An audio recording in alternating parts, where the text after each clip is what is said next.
ఏకం సత్ విప్రా బహుధా వదంతి. నిజం ఒక్కటి, పండితులు దానిని అనేక విధాలుగా నిర్వచిస్తారు.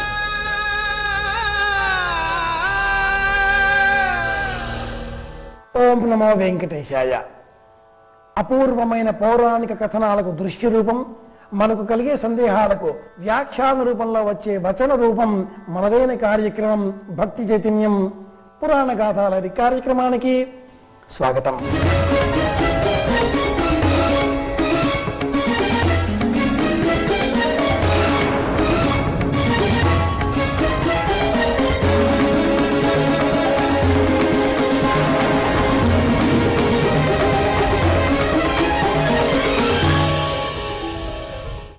భక్తి చైతన్యం.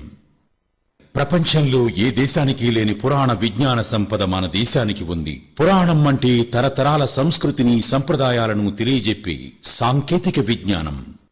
పురాణం గ్రహాలు నక్షత్రాల పుట్టుక గురించి, విశ్వం పుట్టుక గురించి తెలియజేస్తుంది.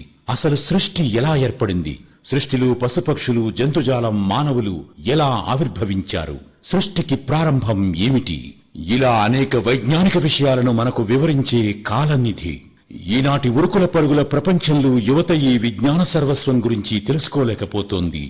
యువతను చైతన్యం వైపు అడుగులు వేయించి పురాణాలలో చెప్పిన అనేక సాంకేతిక విషయాలను చక్కని కథలుగా తెలియజేసి భావితరాల వారిని చైతన్యవంతులుగా వైజ్ఞానిక చైతన్యం వైపు అడుగులు వేయించడమే ఈ కార్యక్రమం ముఖ్య ఉద్దేశం.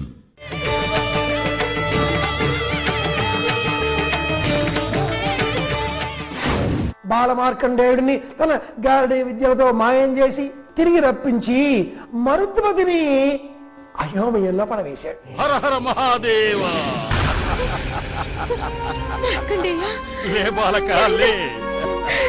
మరి మార్కండేయుడు మృత్యువుని ఎలా తప్పించుకుంటాడు?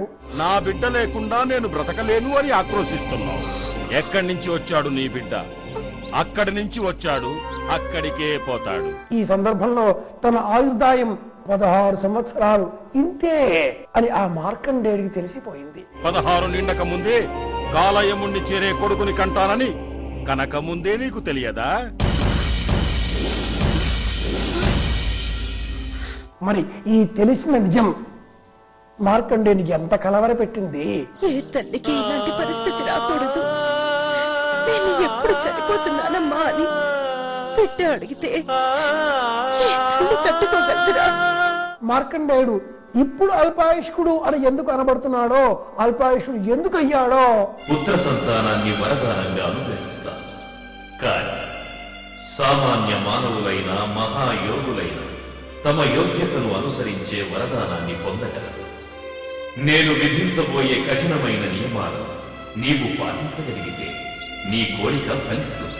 భర్త నోట శివప్రసాదంగా అల్పాయుష్కుడు పుడతాడు అని విన్న మరుద్వతి పుత్రుణ్ణి పొందినందుకు ఆనందపడాలో, ఇటువంటి నిబంధనలు విధింపబడినందుకు విచారించాలో తెలియడం లేదు స్వామి.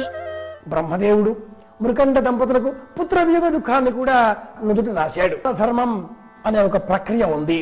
సుఖస్యానంతరం దుఃఖం, దుఃఖస్యానంతరం సుఖం, చక్రవత్ పరివర్తంతే దుఃఖానిచ సుఖానిచ. నిరంతరం భ్రమించేటటువంటి ఈ కాలచక్రంలో సుఖము, దుఃఖము, మరణము, జననము, ఇది ఒక చక్రం. ఎప్పుడో సాయంత్రం వేళలో వర్షాకాలంలో వర్షం కురిసి ఆగిన తర్వాత ఉసిళ్ళు అనే చిన్న క్రిమి కనిపిస్తుంది. ఈగల్లాగా ఉంటాయి. పుట్టి అరగంటలో వాటికి మరణం ఉంటుంది. ఈ వర్షాకాలంలో ఆరుద్ర పురుగు అని ఎరుపు రంగులో ఒక పురుగు కనిపిస్తుంది. ఈ మధ్యకాలంలో వాటిని కూడా విదేశాలకు ఎగుమతి చేస్తున్నారు. అవి ఉంటేనే భూమికి క్షేమం, పంటలు పండుతాయి వాటి వల్ల కూడా. దాని ఆయుర్దాయం 8 గంటలే.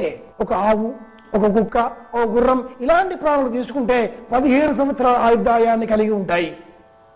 మనిషి, ఏనుగు, కొండ చిలువ, పాము ఇలాంటి ప్రాణులు 100 సంవత్సరాల ఆయుర్దాయాన్ని కలిగి ఉండగా, తాబేలు, తిమింగలం ఇలాంటి జలచరాలు 400 సంవత్సరాల నుంచి 1000 సంవత్సరాల కాలం వరకు ఆయుర్దాయాన్ని కలిగి ఉంటాయి. ఇక చెట్లు, చేమలైతేనా 3000 సంవత్సరాల నుంచి 5000 సంవత్సరాల వరకు కూడా ఆయుర్దాయాన్ని కలిగి ఉంటాయి. ఏమంటే పర్వతాలు కూడా లెక్కలేనంత ఆయుర్దాయాన్ని.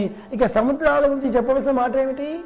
సూపర్నోవా అనే ప్రళయం ఏర్పడి భూమి కనుమరుగయ్యేంత వరకు ఆయుర్దాయాన్ని కలిగి ఉంటాయి. కానీ ప్రాణి జీవితం ఒకనాటితో ప్రారంభం అయి ఏదో ఒకనాటికి అంతం కావలసిందే. అలా కాక తప్పదు. ఇక్కడ ఈ కాలంలో మన కథనంలో పెను చీకటి అంటే కాలం అండి. ఈ చీకటికి ఆవల ఉన్నది నిత్యమైన సత్యమైన నిక్కమైన ప్రకాశం. ఆ ప్రకాశాన్నే ఈ ఇహానికి సంబంధం లేనటువంటి పరం అన్నారు. అది కలవాడు పరమ ఈశ్వరుడు అన్నారు ఋషులు. అలాంటి పరమేశ్వరుడు మృకండ మహర్షి దంపతులకు సంతానాన్ని అనుగ్రహించాడు. అది పరమేశ్వరుడు ఇచ్చిన సంతానం అండి. అలాంటి ఆ సంతానం మార్కండేయుడు.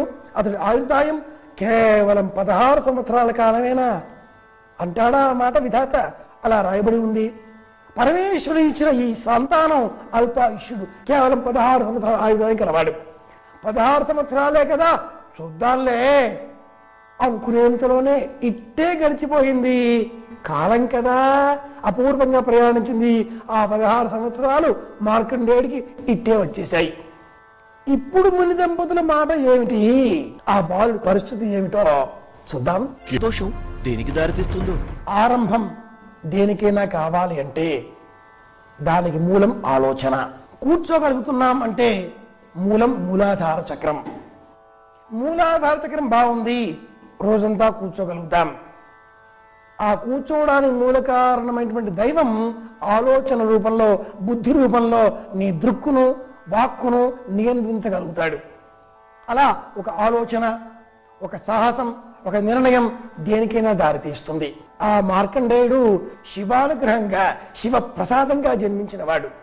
తనకు పరమేశ్వరుడి అండదండలు కూడా ఉన్నాయి అని భావిస్తున్నాడు. పంతం వీడని యముడు మాత్రం ఇక్కడ ఆ నారదుడిని హేళన చేస్తున్నాడు.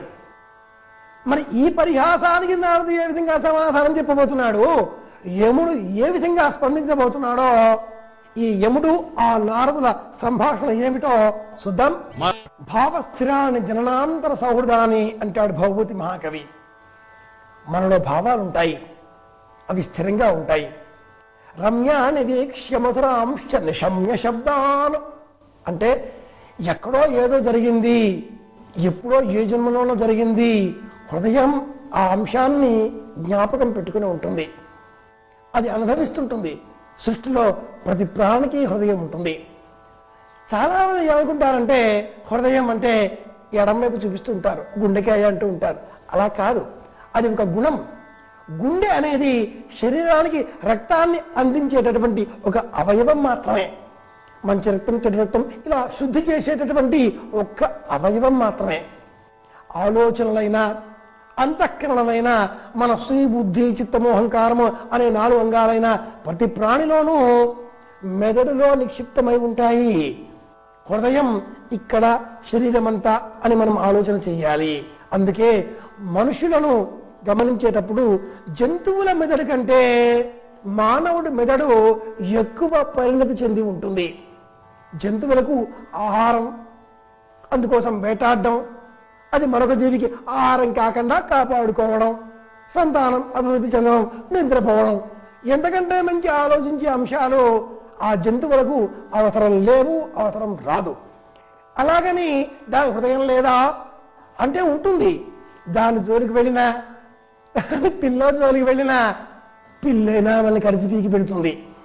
అటువంటిది మానవుడి హృదయం అనబడే ఈ మేధస్సు 1340 క్యూబిక్కుల బరువు కలిగి 2,50,00,000 పెటాబైట్ల సమాచారాన్ని నిల్వ చేసుకోగల శక్తి కలిగినే ఉంటుంది. ఎంత పెద్ద సూపర్ కంప్యూటర్ అండి ఇది. పరమాత్మ సృష్టి తల్లి గర్భంలో ఉన్నప్పుడు ఆవగింజ కంటే కూడా సూక్ష్మంగా ఉండేటటువంటి రూపం అది.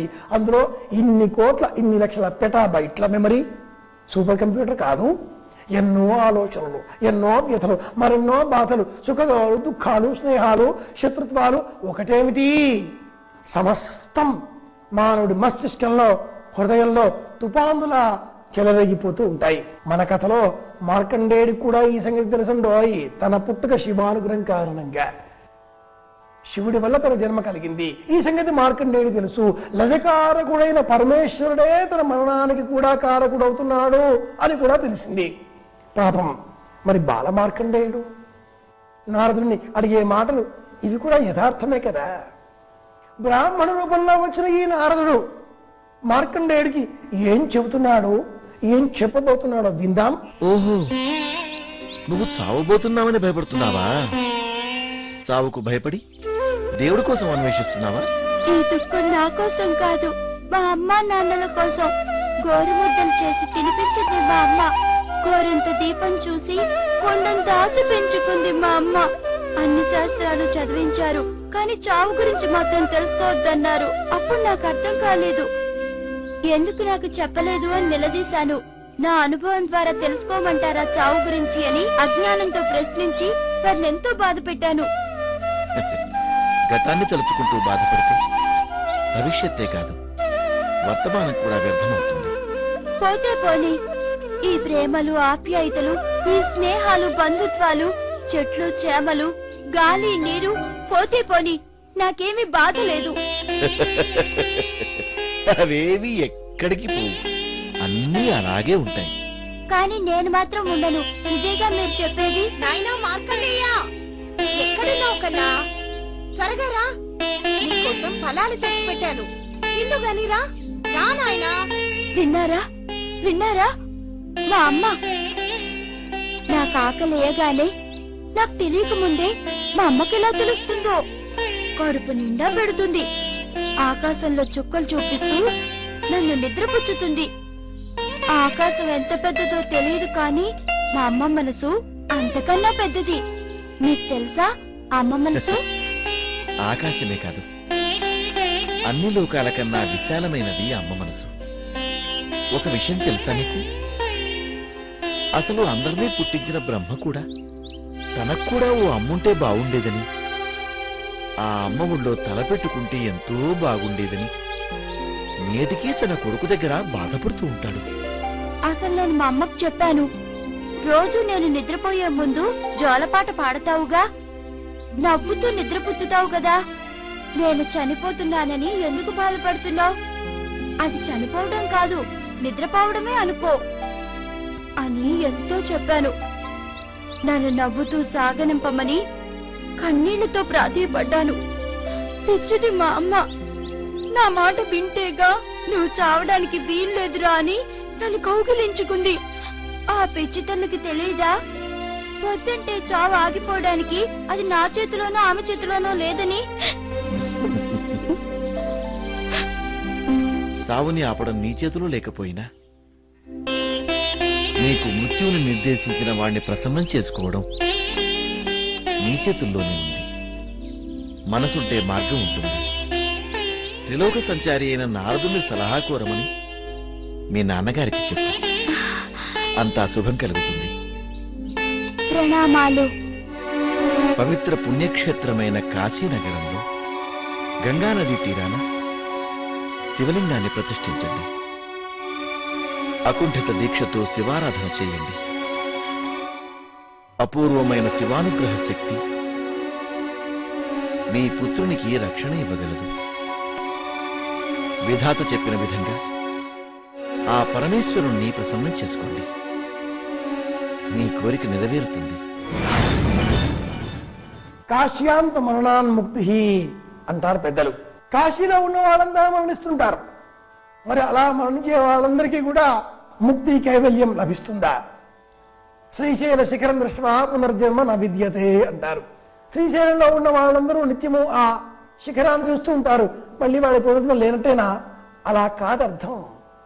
కాశీలో మరణించిన, అరుణాచలం అరుణాచలం అంటూ స్మరించిన, శ్రీశైల శిఖరాన్ని చూసినా పునర్జన్మ ఉండదు అని భౌతికంగా అంటారే కానీ అంతరార్థం ఏమిటి అంటే ఆత్మగతమైన జ్ఞానంతో ఆ అనుభవాన్ని మనం పొంది ఉండాలి. ఇది అర్థం. అందుకై శివానుగ్రహం ముందు కలిగి ఉండాలి. పరమేశ్వరుడికి కాశీ అంటే చాలా ప్రీతిపాత్రమైనటువంటి స్థలం. ప్రళయకాలంలో కూడా ఉండేటటువంటి నగరం కాశీ నగరం అంటారు. ఈ క్షేత్రం కోసం ద్విజిహ్వుడు అనే రాజును జయించి ఆ తర్వాత పరమేశ్వరుడు కాశీ నగరాన్ని తన క్షేత్రంగా మరల్చుకున్నాడు అనే పురాణ కథ కూడా ఒకటి ఉంది. వరుణ, అసి అనే రెండు నదుల మధ్య గల భూభాగమే వారణాసి. కాశీ గురించి తెలిసినటువంటి చాలా మంది గృహస్థాశ్రమంలోంచి బయటపడి సన్యాసాన్ని స్వీకరించి కాశీలో మరణించాలి అని కోరుకుంటారు. అలా కాశీలో మరణించిన వారి చెవిలో సాక్షాత్తు పరమేశ్వరుడే స్వయంగా తారక మంత్రం నారాయణ నామం చెప్పి ఆ తారక మంత్రాన్ని ఉపదేశం చేసి శివ సాహిత్యాన్ని ప్రసాదిస్తాడు అని ఋషులు మరీ మరీ చెప్తారు. వ్యాస భగవానుడు, ఆదిశంకరాచార్యుల వారు, తులసీదాసు ఇటువంటి అనేకులు కాశీలో ఉండే ఆ విశ్వేశ్వరుడిని సందర్శించారు. అన్నపూర్ణ దర్శనము చేసుకున్నారు, సేవించారు. అంతేకాకుండా జ్ఞానానికి ప్రతీక కాశీ. మనలో ఉండే అజ్ఞానాన్ని పోగొట్టేటటువంటి క్షేత్రం కాశీ.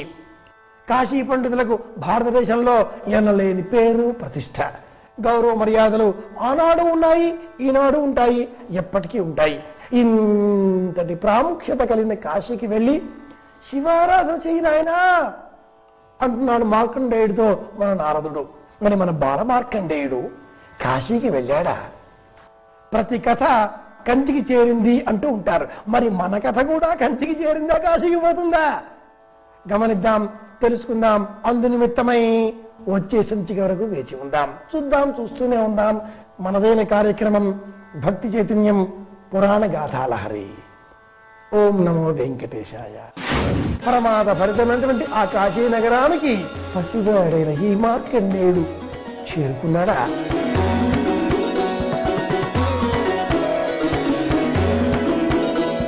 ఇక్కడ ఆ సదాశివుడు ఏం చేయబోతున్నాడో.